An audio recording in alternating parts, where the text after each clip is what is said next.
What's going on, everyone? This is Mitch. Hope you all had a great Thursday. Hope you are having a great work week. Thank the good Lord, we are almost to the weekend, so that's always a great thing. We're going to step away from talking about the tropics so much, which I think is probably a big relief to everybody. Even for me, it gets kind of, I wouldn't say boring, but it gets kind of repetitive talking about the same thing. Even though we're in hurricane season, we're in the heart of hurricane season. Talking about it in every single video does get repetitive and a little bit old after a while. But what we're going to talk about in this video is the possibility, an increasing possibility, of having a big time cold front next week. I'm not going to call it an Arctic front. I don't know why. I'm not taking a shot at anybody, but I don't know why other accounts out there call these Arctic outbreaks. We're still technically in summer or early fall. There's nothing Arctic really about these outbreaks, about these cold fronts necessarily. They're just normal transition cold fronts, and you start to see more of them as you get a little bit later in the year, a little bit deeper in the fall, and that's all they are. It's not abnormal. It happens every single fall during the changing of the season. So really the models today are really good as far as a big time cold front next week, a cold front that could potentially clear the entire East Coast. So we're going to look at that. We're going to talk about how cool this could be, how long it could last. Is this kind of a season changing cold front? Well, we're going to break that down in this video. So if you guys have not subscribed, definitely hit that subscribe button, like the video if you like it. And as always, thank you all for the amazing support. I do want to mention, it is confirmed, I am going to have a new computer probably in the next month. Within the next month, hopefully by around Halloween time, I will have a new setup. So finally, we'll get away from doing my videos in 720, and we can get up to 1080 and get a little bit faster internet speed, a little bit more clarity out of my videos. Thank you all for the patience and the incredible growth regardless. And the videos are going to get much better. You know, this is only the beginning. I turned 30 in October. So my goal is to keep doing this as long as I can. So thank y'all for the amazing support along the way. So here we go. The GFS. And what we're going to look here is dew points. I've mentioned before, if you've been following my channel for a while now, I always look at dew points this time of the year. When you're looking at things like basically what kind of atmosphere is in place. When you're kind of looking for a pattern change, dew points are really big, especially in the spring and the fall when you're normally dealing, especially in the fall, when you're starting to switch from summer to fall. You have a lot of humidity. The dew points are in the 60s and 70s. And then when you can see on the horizon deep in the models, all of a sudden stuff like this, and you're seeing dew points in the 40s and 30s, that symbolizes a much more drier air mass, which normally symbolizes some kind of boundary or cold front, if you will. Now, a lot of times you always keep these lower dew points. That's why, you hear people say out west it's a dry heat. Well, it is. Dew points are always really low unless you're in the monsoon season. But on average, the dew points are much lower out west. And you get so much influence from basically the Gulf moisture that rides over the eastern U.S., all as far north as Canada sometimes. So that's why you're so humid in the spring, summer, and even early fall in the eastern U.S. Well, around this time of the year, just like we've had two cold fronts already earlier in September, you start to look at things like dew points. So right now you have, getting into the late weekend, this weekend into early next week, you have dew points riding into the 60s and 70s as far north as the upper Midwest. Well, if you keep looking here, suddenly this huge area of dry air pushes southeast.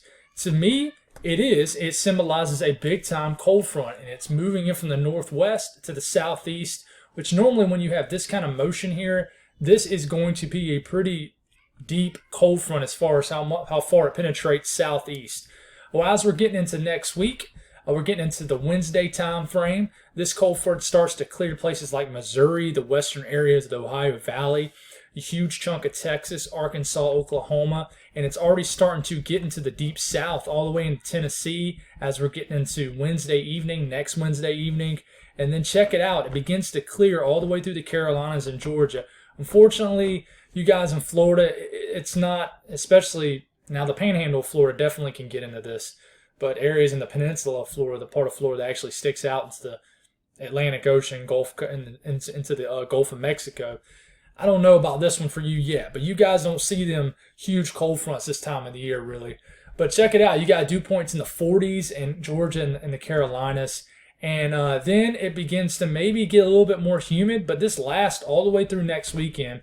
So the weekend next weekend might be a really good weekend. And then you have another cold front showing up. Now this is past 10 days out that kind of reinforces that dry air. So I've mentioned that, I don't know if none of y'all guys follow me on Twitter, but I've mentioned the last few days that regardless of what the models show and what the Climate Center shows, I really think we would have another big-time cold front before the end of the month, and it's really looking that way. You look at the European, and this is a good example of why I need my computer to show a resolution of 1080. I know these are going to be hard to see, but keep in mind, any areas in the oranges and the lighter colors of oranges, those are dew points in the 70s and 60s, very humid air. Have this little small pocket of dry air left over in the Ohio Valley.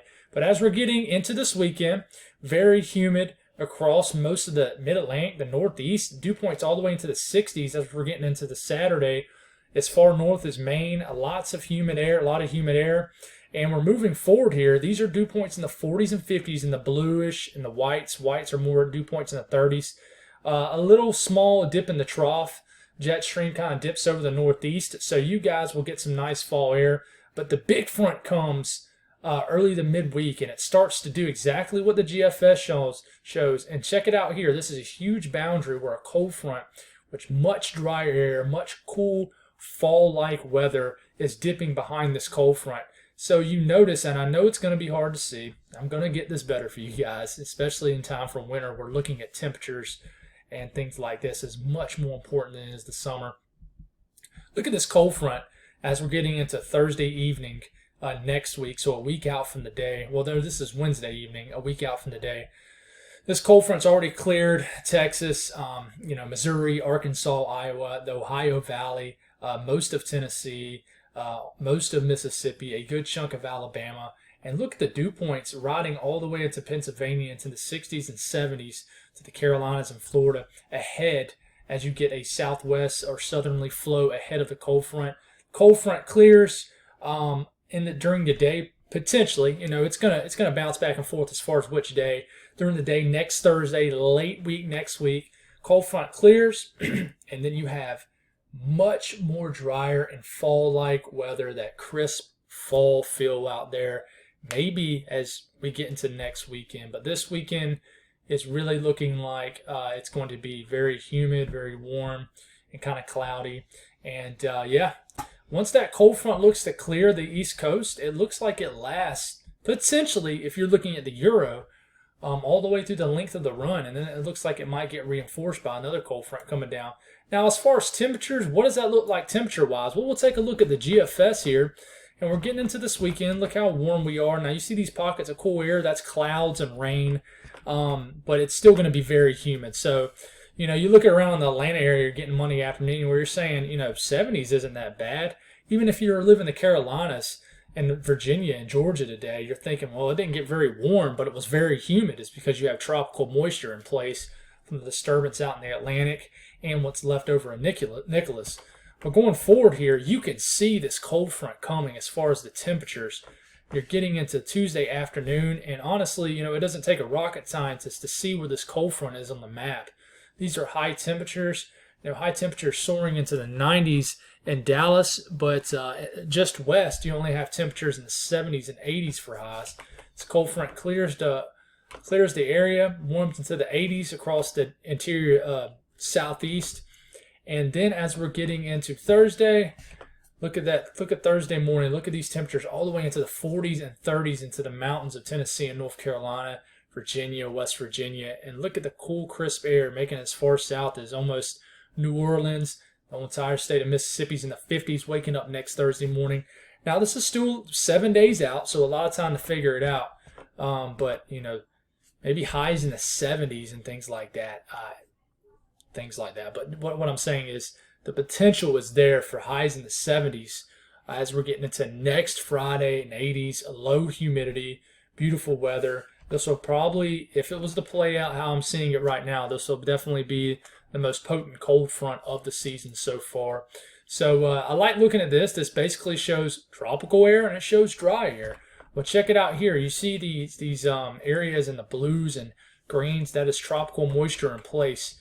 But look at this huge boundary of tropical moisture surging all the way up into eastern, southeast Canada, and this dry air, this brown. That really symbolizes, does a really good job of showing the boundary between a very dry air mass, dry and crisp and cool air mass, and a tropical air mass as we're getting into Wednesday afternoon. Very excited about this potential cold front. Hopefully I'm not speaking on it too soon, but there's a lot of people talking about this and the potential. So this weekend looks like warmer than average temperatures across most of the eastern U.S. The reason you're seeing these blue anomalies here as we're getting into Sunday is because you have more of rain-cooled air. But as you're getting into early next week, it's warmer than average for a lot of folks across the eastern U.S.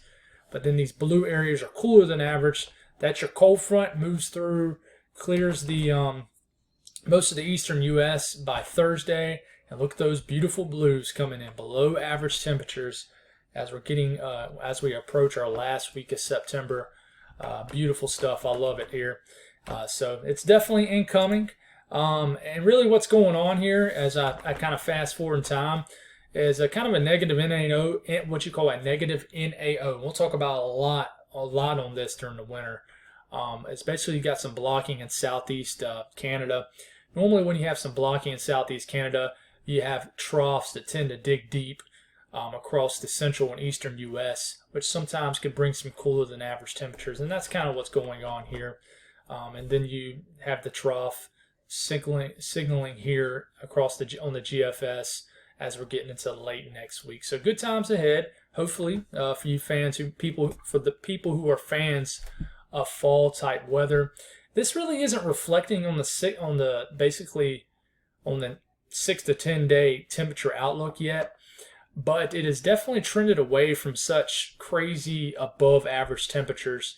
It's saying, pretty much valid between the 22nd and 26th. Above average temperatures, yeah, in the mid-Atlantic and Northeast, but just around normal, which isn't bad this time of the year across the mid-South, deep South.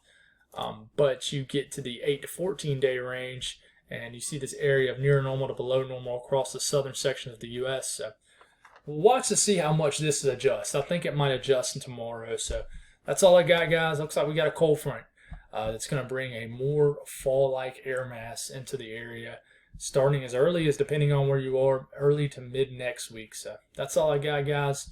I'll probably start talking a little bit more on the tropics tomorrow, but I'll tell you one thing.